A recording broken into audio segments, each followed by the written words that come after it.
Katrina, the one thing I've always heard about you from so many people is that you're the hardest working person I'm shooting myself when I hear that.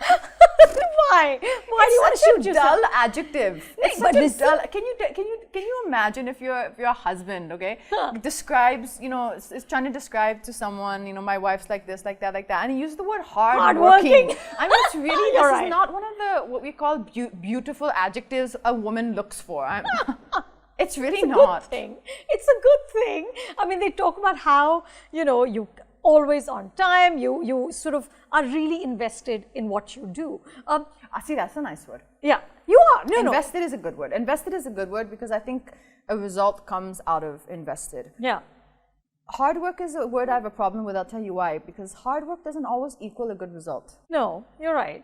But it's still very important. And it's great to have a work ethic.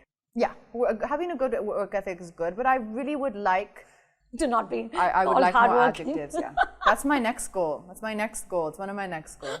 So, were you always hardworking, or did you always have a work ethic? Let me rephrase it. Did you always have a work ethic, or did you cultivate it? I think I've always been driven.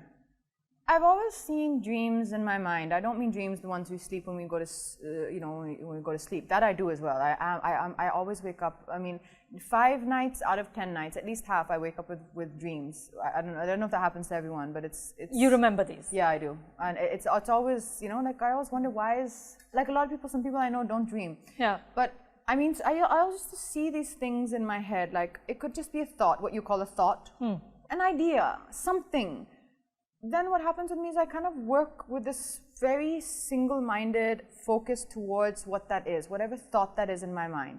So when I first came, it was about, achieving X, Y, Z as a model. Then it became about what I want to achieve in the film industry. And what I wanted to achieve in the film industry was kind of the things which I set about to do. It wasn't, like some people come in right away and they have the perhaps intelligence, one could call it, to know that, okay, I want to just chase performance-driven films or whatever it is. But whatever was in my mind, because that's what my heart felt at that point when you're growing up in your, early teens and then your 20s and your early 20s, I always kind of naturally gravitated towards that and naturally, I think, drove myself very hard towards seeing if I could meet those targets, or if I could achieve those targets or achieve those objectives.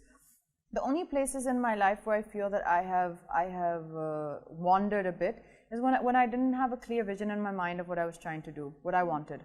And I think that happens with most of us, right? When we don't have a clear picture, those are the times where we kind of become a little bland. We end up in a little no man's land. Right. Because there's not a clear picture. What am I doing? I know I'm going to work. I know I'm maybe working a little bit hard, not very hard, a little bit hard. But what is in my mind? What am I trying to do exactly right now that's for myself that I want? So whenever I've lost that vision, whenever I've lost that clarity, that's when I feel that I faltered. As long as I have a clear vision of what it is that I'm trying to achieve, or what it is that I want out of this, it becomes a goal for me that then I have that kind of single-minded focus to work towards.